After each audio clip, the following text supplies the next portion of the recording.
ask questions. Welcome to the Offshoot. I'm the host, Sean Nelson.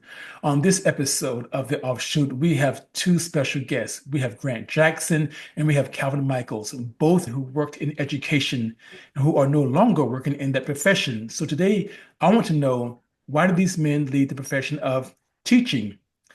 Grant, welcome to the Offshoot. How are you doing? Great. Thanks for having me, Sean. And Calvin, how are you doing this evening? Great. Thanks for having me. Well, thank you all for being here. So let's get right into this because I have been wanting to have this talk for a very, very long time. And one reason I wanted to have this conversation is because growing up in South Carolina and an undergrad at the University of South Carolina, I had very, very, very few Black male teachers in the classroom. And I didn't know back then, but now thinking back on it, I think it'd have been beneficial had I had more Black men in the classroom. And I think that's one of the things that's missing in today's society. So, Calvin, let's start with you. Okay. Where did you started teaching and what were some of the subjects that you taught? So in my field, I wasn't actually a teacher. I was in the after school realm. So I got the kids after they had to sit down for 8 hours. But so with the community center that I ran, we served kids ages 5 to 18. But I also did have different programs that I could say, implemented. So one of the main programs I ran was contemporary world issues. So it's centered in civics, history, and what was happening globally. And so that was a program that was mainly for my middle and high school students. But we also had other programs that dealt with things within the sciences. So we kind of tapped into a bit of everything. The only thing is my gift was not math. You contract some tutors to come in with that, but most of my stuff was centered around civics and current world events, as far as what I taught or what I shared with them, the programs I ran. And again, that was kids from what grades and ages again? From kindergarten to 12th grade. So Oh, as soon as they wow. could get on the bus, they were eligible. That's So the we full you had gamut. a staff that worked with, you learn to work with each age group. Yeah. Wow. And Grant, what about you? Where did you teach and what were some of the subjects in the grades? So I was in PG County, PGCPS. Okay. And for the folks who don't know, that stands for Prince George's County. Prince George's County Public Schools. I'm a product of Prince George's County Public Schools. I went to Prince George's County Public Schools from K through 12, and I taught physical education, and I was in an elementary school, so I actually had pre-K through 6. So I had a wide age there. Yes.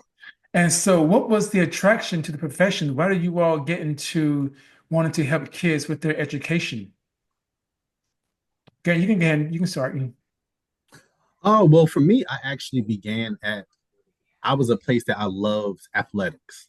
I loved being moving, being active, things like that. So I knew that I did not want to sit behind a desk for Mhm. 8 hours a day.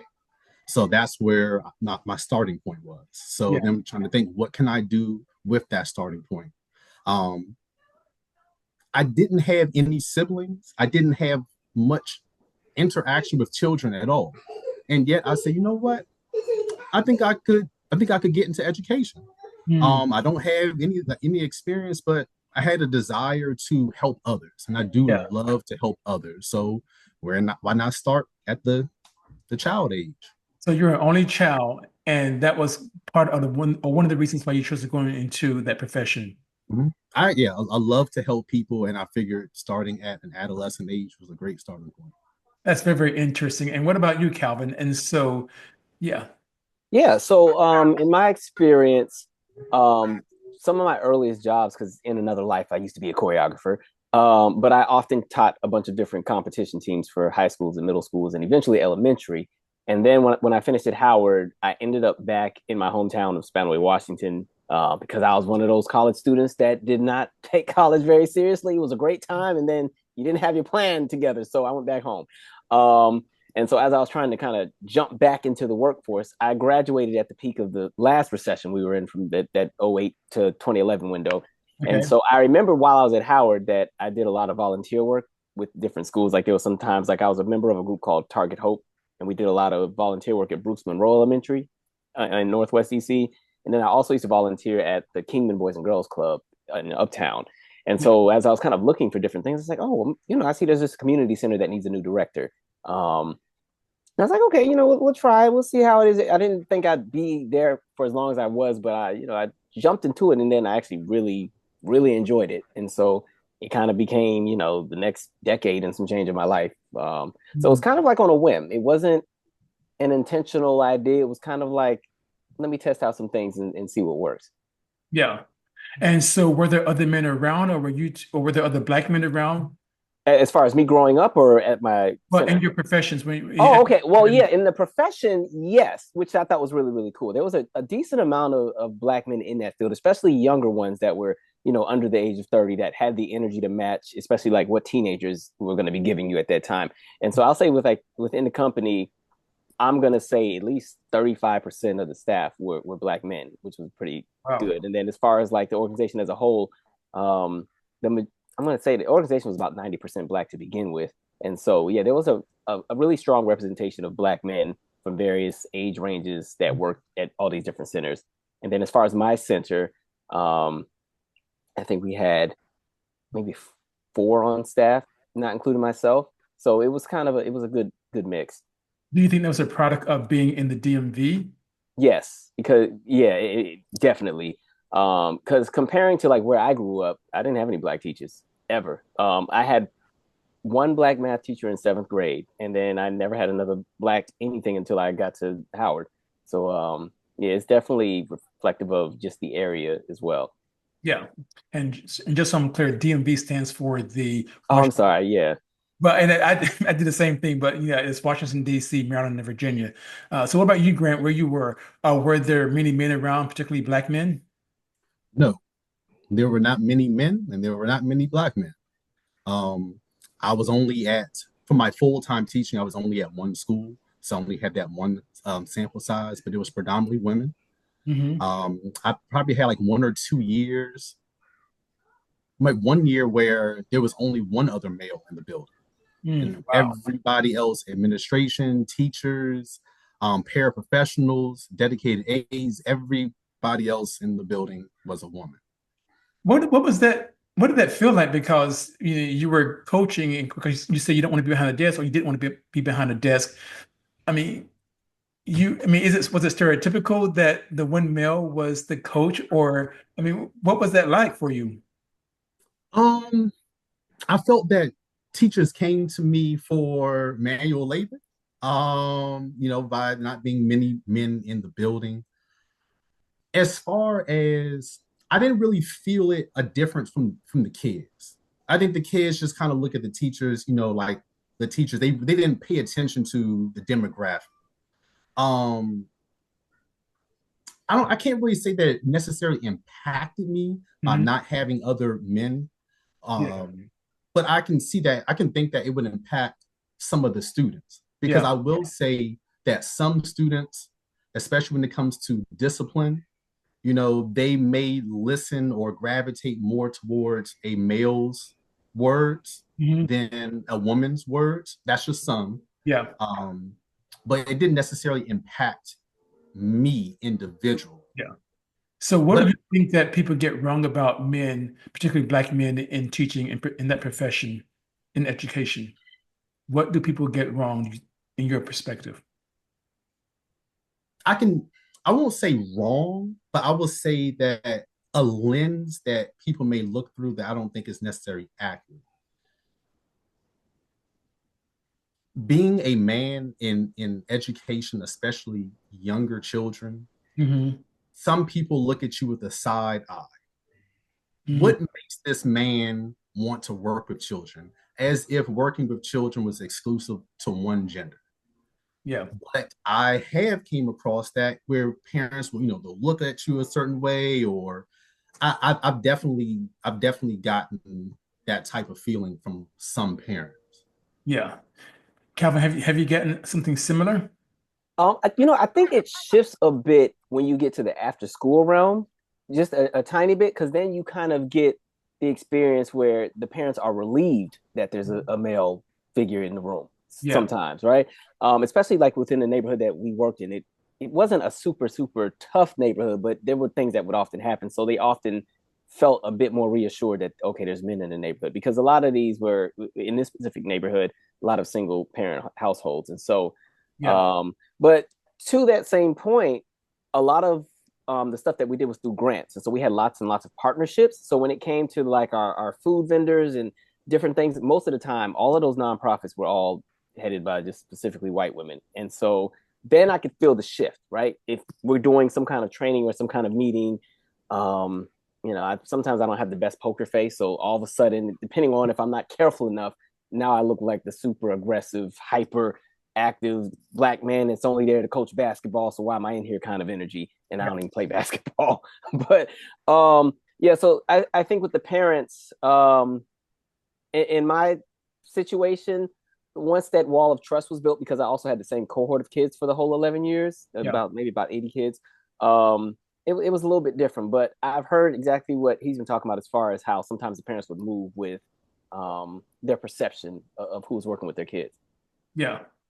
And so, Grant, I find this interesting what you're saying because, right now where we are politically, people want to put folks in a box. They want people to conform and what have you and so forth when uh, I think most young people don't really care about those things, especially when they're receiving an education. So when it comes to the kids that you've taught over the years, how did they receive you all?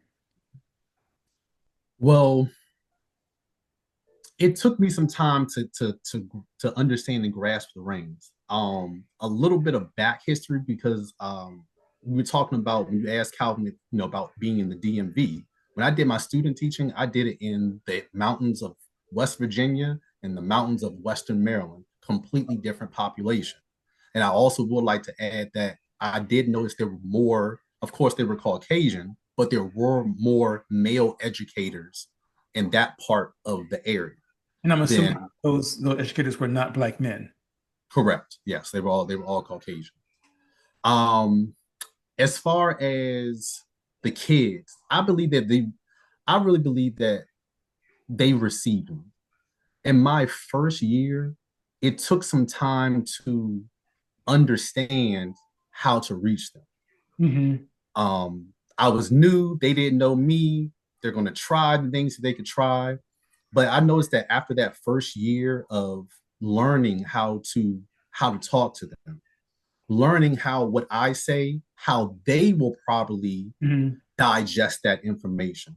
And it allowed me to move on a more personal note with the children. And I believe because I had the ability to have that personal level with them, I Yeah. believe that they took more to, to mind of the things that I said And you and the saw that, direction. yeah, Mhm. you saw that across the board from the kids you taught from K through 6. Yeah, pre-K through 6, yes. Pre-K, I mean pre-K, they're pre-K. Yeah. they're just happy to be there. Yeah. But once you develop that rapport with children, you're good. Yeah. You're good as far as my personal expectation, because you could have a child that's one way with one adult and they're Yeah. a completely different way with you or another adult. Wow.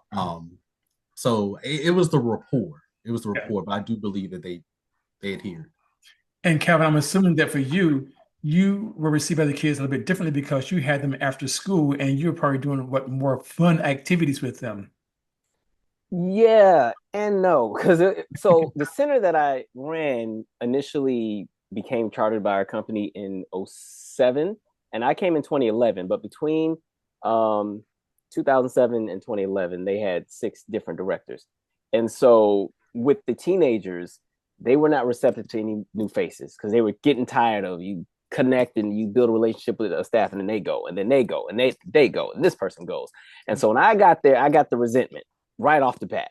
Mhm. And with my center demographically, it was a mix of, it was kind of like this really cool diaspora center where you got, there's a segment that's Black American, there's a segment that's West African, there's a Mhm. segment that's from the Caribbean. You had a few Afro, so it was a very interesting mix. Plus people from the Middle East and some from Central and South America. And so culturally, not every group was excited for me to show up. Mhm. And so I had to kind of work through that part at first coming in. And I was really young. I was 23. And so as far as the kids, what worked in my favor was because I was super, super young, they didn't look at me as the adult in the room. They saw me more as almost like the older cousin that's watching them at grandma's house. And so there were some boundaries that had to be set, especially with like the teenagers, because I was only, 4 or 5 years older than some of the high schoolers. So they didn't look at me as Mr. Anything. It was, oh yeah, that's, and I still was doing all my artsy stuff on the side. So they knew that I like did music and film and all this. So they didn't look at me the same way they would look at some of the other adults. So we had to work through some of that. But it was an adjustment. And I'm going to say it took a good 2 years before we really got into our pocket, especially with the parents. The parents were like, this young boy doesn't know what he's doing. So it was that kind of issue I ran into. And I understand that parents can be very, very tough when it comes to teachers. Mm-hmm. So for both of you, so I know, Calvin, you said that most of your kids, like I said, that diaspora, the Black diaspora, if you will, and Grant, you taught out of PG County, and I'm assuming that most of your kids were Black as well, correct? Correct. So you hear so much about the youth these days. Oh, kids are different these days. Kids are hard to train these days. Kids don't listen these days. And when I hear that, I often hear it from media that is mainstream, if you will. And when I hear it, I'm thinking they are throwing out signals because they're referring to Black kids. Um, so what do you say to that? What is the media, if you will, what are they getting wrong about the Black youth in these schools and after school programs? You can go ahead, Grant. Um, that's such a loaded question. I mean, just starting from the point of the media's spin on anything Black related. You know what I mean? That's such a loaded question, and that could probably take 2 hours of foundational dialogue to bring all the way up to the question that you just asked. I don't know why. I don't know why. But what I can say is from my time in the building, Mhm. home plays such a part into the development of kids. They are sponges. Everything that they are exposed to, they are taking in. And then we're hoping that their child development can separate what's good from what's not good, Mm. especially when they have the role models in home or anywhere that's close to them that's demonstrating a behavior, and we trying to get them to know that what's the difference between good and bad. I don't know why the media puts that spin. I chalk it up to a deeper conversation. Yeah. But I do know that from what I saw, the home environment plays a big part into the child's behavior at school, their academic success, their outlook on life. Their environment plays a big part in that. And not to get off topic, but my last year, our school, we had a boys mentoring group. Myself and another teacher, we started a boys mentoring group, which had not been done at the school. Starting from the ground up, it started off rocky, but I'm going to say that this is the most success story from the whole entire year. By the end of the year, we did a dads and donuts, Mm. and I've never seen that many males at my school ever. Wow. Grandfathers, uncles, brothers, cousins, dads, so many came out to show support to however the child was in their life. So Yeah. why is the media spin it that way? I don't know, but there are some good positive environments, in Black households that transitions over to school. And as being as an educator, I was able to see that. Yeah. Calvin, your thoughts on that? Yeah, I think there's a few answers. Some of it I think is generational. Every generation kind of, has a misunderstanding of the other, going whether from young to older to young. So I think that's one piece of it. I also think, like to his point as well, I think a lot of times we're missing what you call that village. And in my definition of that village, it's the correlation and the relationship between the school, the home, and if there is an after school program or a sports league or some kind of mentorship type of thing, those all have to work in conjunction with each other. And sometimes you may have two of those elements, but there's one that will not cooperate, right? So sometimes you might have the school, they got their stuff together, the after school program has their stuff together, but the parent is like, look, I'm working 2 or 3 jobs. I can't come to none of this stuff. I can't, you have that kind of take place. Or so I think that's one piece of it. I think specifically for the cohort of kids that I had between 2011 and 2022, they came up in such a unique era because when I first started, that narrative of the United States still being post-racial was still something that was heavily taught in schools, right? It was taught like racism is gone, Obama's president, all is great. And so my kids watched, lived in an era from seeing like Michelle Obama on Sesame Street to Mike Brown has just been shot, and Freddie Gray and Sandra Bland and all of this. And then right after that, Trump gets into office. And so what they thought was their foundational space of safety or understanding of the world is being gutted and seam ripped every day. And as we've talked in the, you're going to have to really, work twice as hard to be considered half as good. They're watching people who are, one step from mediocre at everything, call all the shots. So I think that played a role in it. And then in addition to being in the location we were in, so my center specifically was in a pocket of Fairfax County, which is the third richest county in all of the United States. But the pocket where my center was one of the pockets of poverty in Fairfax County. So having a group of kids who can see all the wealth, but they can't attain any of it. And then with that, the benefit that they had was because, the schools that are public are funded through property taxes, they got the benefits of what wealthy kids in Fairfax County could receive as far as education.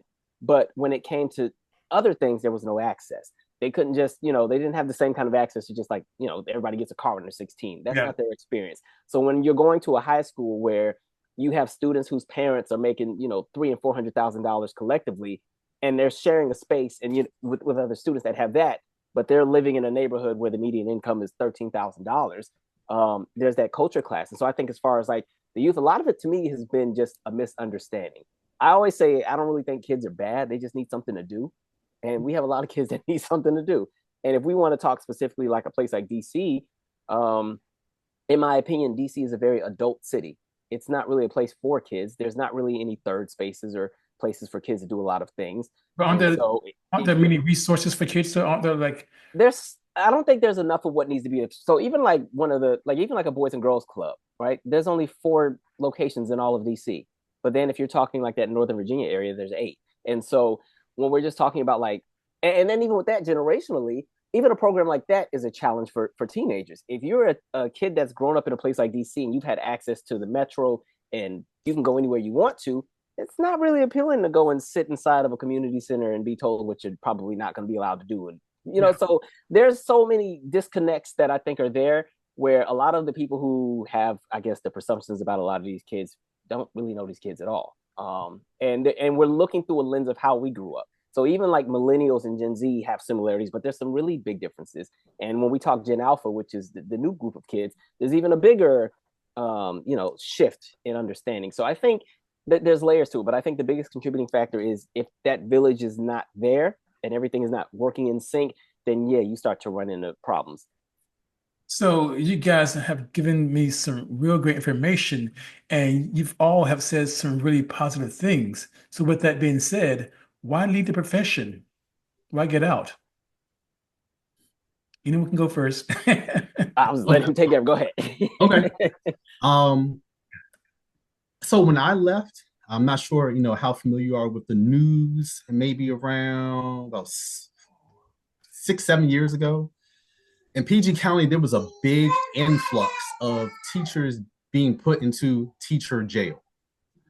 It became an unsafe work environment. That's right, Cairo. I have personally have children tell me, I can just say you did something and you'll go away, right? I've had children verbalize that to me.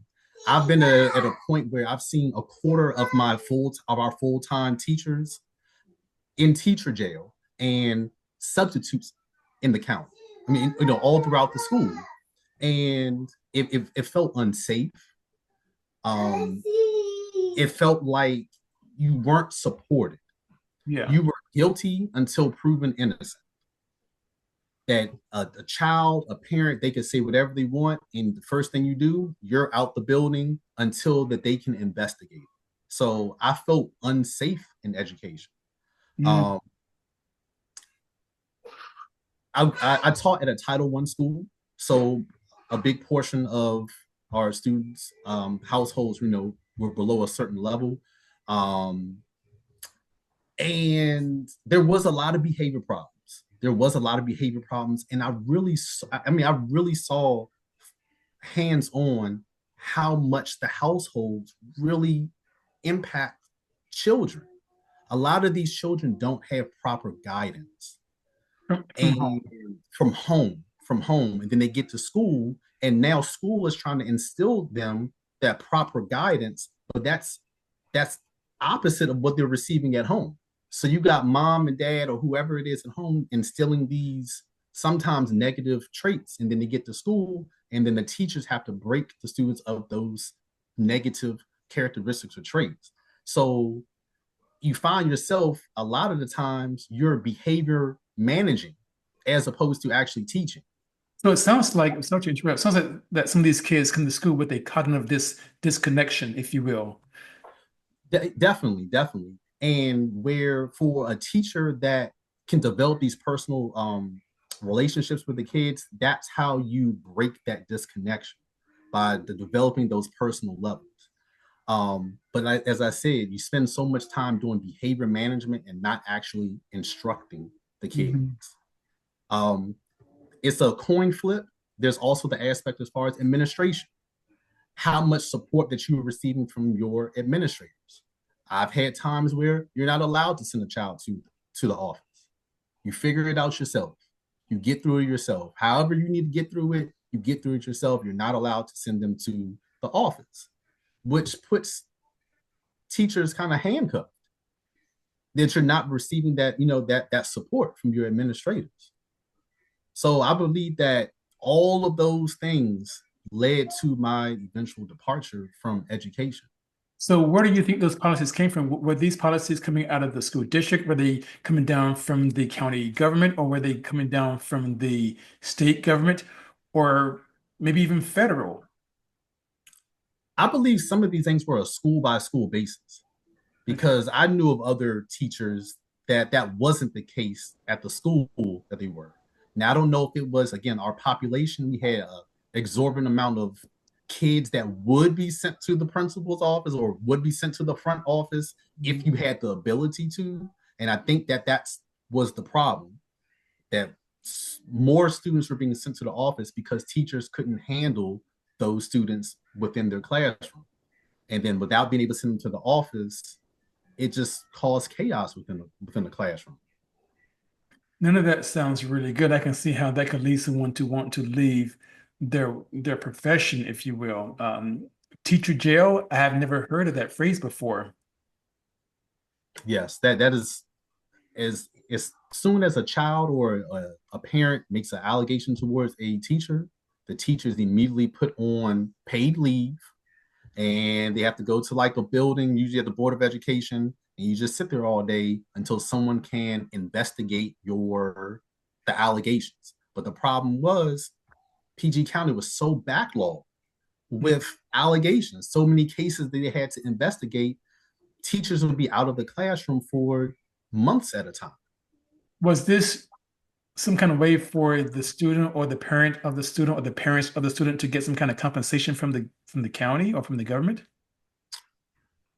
For some, I believe so.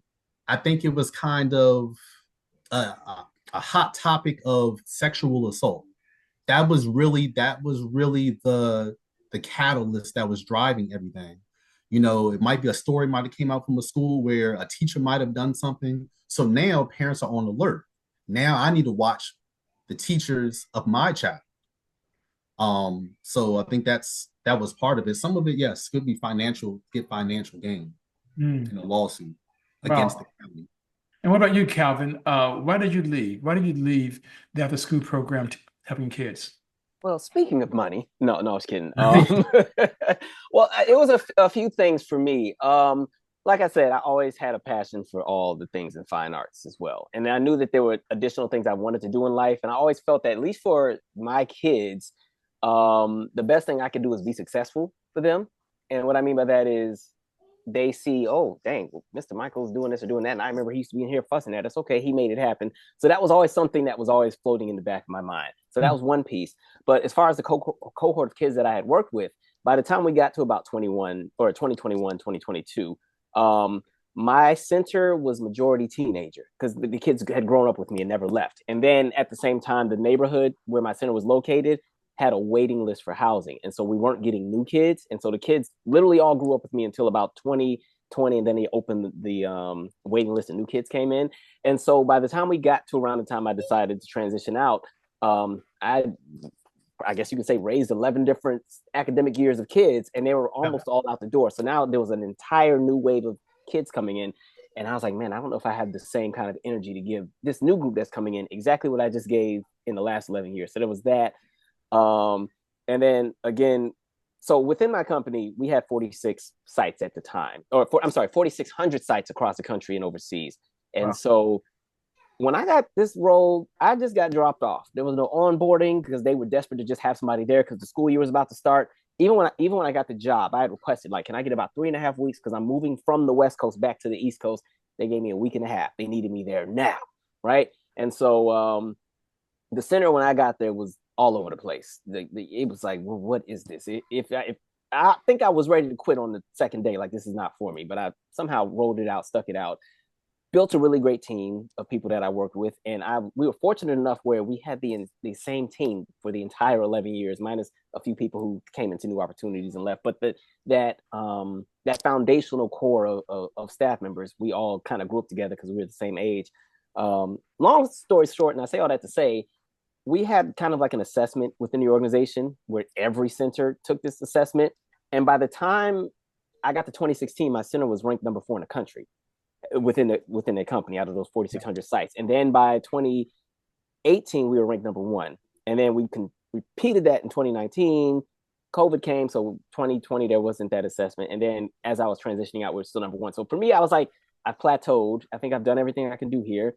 The only other opportunities to move up in the company were to leave the center and go to like headquarters, work in the admin side. And I wasn't interested in that because I really enjoyed working with the kids.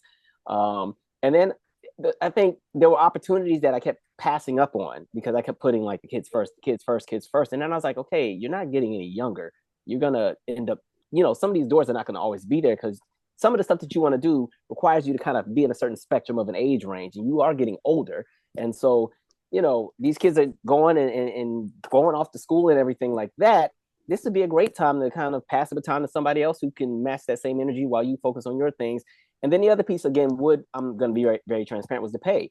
When I started the job, I started making $30,000 a year. Only a fool is going to move across the country to make that. Because even in 2011, that wasn't a lot of money. But I was just so happy to have a job during recession. I'll take it. And so after, being number 1 in the country for a handful of years, and, we even got to meet Barack Obama and be on television with him and all this other stuff. When I left the company, I was still only making $45K a year. And so when some new opportunity in DC, after all of these accolades, and it's like, I can't even afford to do anything. And then for all the things that I wanted to do outside of work, because I fund whether I'm doing films or music, I self-fund everything. And I was like, how do you do this? So once an opportunity came and it was like my salary can like triple, I was like, you know what? I love all y'all, but I think it's time for me to kind of choose me in this instant. But I have always been very involved with the center. Like they've been trying to get me to join the board. My plate's a little full, so I said maybe next year, but I still volunteer there. Yeah. Maybe monthly. And most of that cohort, especially those older kids, because some of these kids are now like 28, 29 years old. They're not even kids. Still in touch with everybody. So I didn't feel like I left on bad terms. I think I did what I was able to do in the time that I did it. And when it was time to go, it was time to go. And I also made sure to train who came after me, so I didn't just leave them high and dry. So that's, I just wanted to do something different.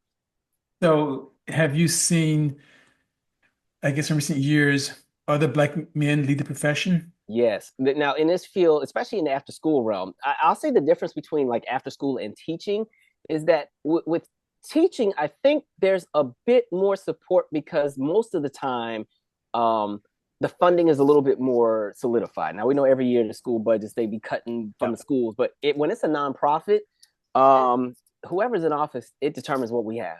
And so we went through 3 restructures while I was there. I had to watch centers close. Even when COVID first hit and the country shut down, that first week, every part-time person in every center in the DMV was laid off immediately. We were furloughed. We all had to kind of come into new roles because all the centers, we couldn't physically be there. We had to repurpose our positions. And so everybody was on the chopping block to get fired. So you might have all of a sudden gone from running, like I was directing a community center, to all of a sudden now I'm the virtual community choir director for the kids, because they, it was chaotic, right? And so that sustainability or that job security was not really there. And even like right now is a horrible time to be in that specific field, because the money's funny right now. Yeah. And so that was one of the challenges, because my kids used to beg me to be a substitute at their high school. They wanted me to substitute the history classes so bad. But I just think, the financial stability and the job security was just not, I don't know. When I saw how we moved once COVID hit, I was like, this is not permanent. And everybody was expendable, and I didn't like how that felt. And so, Grant, do you think that that's an issue, not seeing more Black men in the profession? I do think so. I do think so. And in specific to young Black boys, I feel like that it really impacts them, especially from our boys mentoring group. Being able to interact with some of those kids on a different level outside of the classroom. Now we're really getting into the personal aspects of life. And so many of them started off rambunctious, but once we really got into the flow of things, I could see how much they were digesting. Just that this is how a man should move. This is how a man should talk. This is how a man should conduct himself. This is the type of goals that you should want for yourself as a young man. And these young boys, some of them don't have any type of guidance. No disrespect at all, because I grew up, with a single mother. Mothers are doing the best that they can, but a mother can never be a man. And I feel that in some ways it takes a man to teach a boy how to be a man. And in specific, have a Black man in a Black boy's life does make a difference. Yeah, I heard that a great deal. So what can be done to get more Black men in particular into the profession? And you mentioned income, Calvin, you did, and I don't know what teachers in DC make, but I had this assumption, falsely or not, that teachers in DC were at a higher pay scale compared to teachers even in PG County or in Virginia. Is that not the case, or was that not the case? Do we guys know? Well, I always thought that DC teachers were getting more than at least PG County. When I was teaching, I thought it was DC and then Fairfax County, and then you kind of got Montgomery and PG somewhere around the same level. But yes, like salary definitely plays a big part into the draw of wanting to have more educators. More male educators. Yes. Yeah. Calvin, did you agree? Yeah, I think that's a piece of it. And even with him talking about that pay scale, still living in the DMV, it still wasn't enough for a lot of teachers, especially first starting out. Because, with education, you're paid based on one level of education you have and how long you've been teaching. And so those early years when you're trying to get your footing, those are the most challenging. And then it's also, depending on what's ever happening with who's in charge as far as, the Department of Education or what's happening at the state level, there's often things that keep changing too. So like while I was still working with the kids, that's when Common Core became a thing, right? And so all of a sudden there's a whole new way to teach math and different things like that. And so I think for a lot of people with all the changes and adjustments, I think when it comes to pay, people want to feel like they're valued. So that's one piece of it. And so every time you see cities or states go over their budget and the first thing they always offer to cut is education, I think that really gets under people's skin. And I think as far as what could possibly be done to, get more Black men in the classroom, I think, well, one, I think we collectively have a lot of healing to do internally just because of how society is, or the deck of cards we've been given. And so we already have a segment of our population that's not even in a capacity where they'd even get the opportunity to become teachers right now. So you have that demographic that's working through that. And we're also in an era of what I call like individualism, where the idea of community and a collective way of moving is not the priority for a lot of people. And so I always say the best teachers are the ones who I hate to say are like selfless, but we're running out of, and this is not just Black men, this is people in general. We're in an era where this is the era of me, myself, and I, and what can you do for me? And so living in this current era, it is really hard to bring in, people that are going to be able to do work that is not always glamorous. Because like he was saying, like the thing about working with children is no matter what is happening in your personal life or what's happening day by day, you got to show up 110% every day. And every kid wants all of your energy. And you have to give every kid the same amount. You can't pick and choose, right? And or if the kid gave you a terrible day and you just want to shake them, you got to come back the next day like nothing happened and all is well, because if you can't have a vendetta against kids. So it's a lot of internal work on yourself where you have to really teach yourself how to literally work with every personality that you serve, which is not always easy. Because I remember my father died on a Sunday. I still had to come in on Monday because we had, my center was run by grants. Like that was the other thing for me. Even though I was working with the kids, I wasn't even supposed to be with the kids. We just were understaffed and underfunded. I was never supposed to see them. I was supposed to be upstairs in my office doing the paperwork and the money. I come down, shake a kid's hand, and go back upstairs. That was never my experience. I was wiping noses and fixing plates and all kind of stuff. But yeah, we had a site visit from one of the people that was overseeing one of our grants, and this grant paid most of our overhead, and I was the only person that had the information on that grant because the people that were working under me, it wasn't in their knowledge base, and so they weren't allowed or privy to that information. And then the people over me didn't pull their end of the weight. So it's like, okay, I know my daddy just died, and they're like, we're so sorry, but we really need you here. So you're driving, can't even see straight because you're crying to get to work. But like that's the experience. So I think that turns a lot of people off.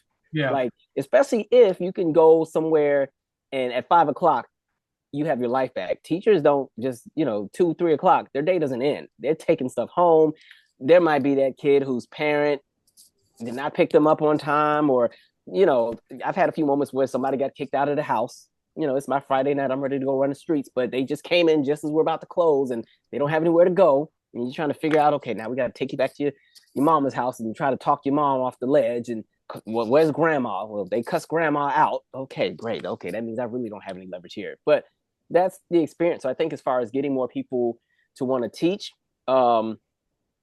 I'm not going to say it has to be a more glamorous appeal, but I think it's also heavily dominated, not to sound terrible, but it's dominated by white women and how they kind of move in a lot of things. And sometimes that clashes with how men move sometimes.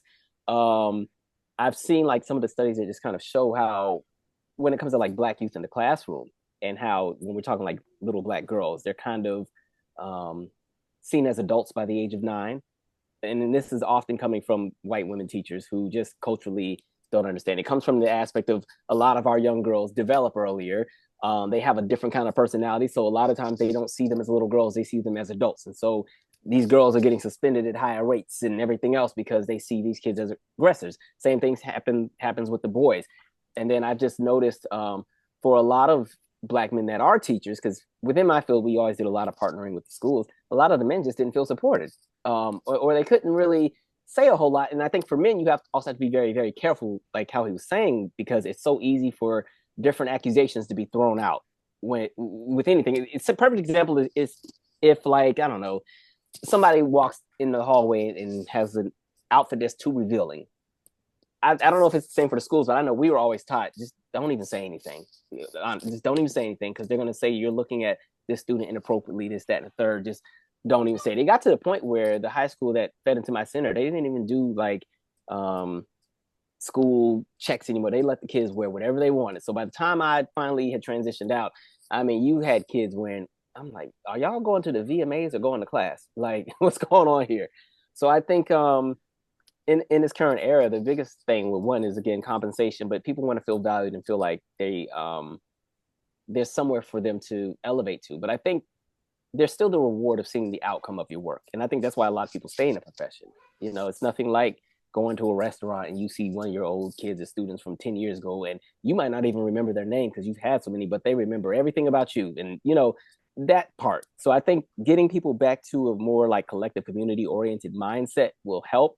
But unfortunately, we're currently in a very individualistic space right now, especially right now. So I ain't mean to get on my soapbox, but yeah. But what you said earlier, from the both of you, you both said that it starts at home. Mm-hmm. Mm-hmm. It definitely does. It definitely does. And to just to piggyback really quick off what Calvin said, one of the key words that I heard in there was selfless. That is exactly the type of personality that you have to thrive in education. Not just make it day by day until you get your paycheck. To thrive, you have to be selfless. You're going to give up so much more extra time, money, effort, sweat. All of those things have to go into being a positive educator. Yeah. So yeah, I wanted to piggyback off that because selfless is the word exactly. Yeah. But one final question for you guys then. Would you go back? No. What if things changed? Would you, I mean, or there's some, I don't want to say some utopia, but what if there's some new policies or more money put into certain schools? Of course, that's now pie in the sky considering what's going on with the federal government and the Department of Education. But so that was a quick no, Grant. Definitely a quick no. I would not go back. I have a lot of wonderful memories from my time in teaching, but when it comes to pros and cons and you're weighing that scale, Yeah. it would be a no for me, dog. And Calvin? Well, so in my capacity, I could return in a different capacity.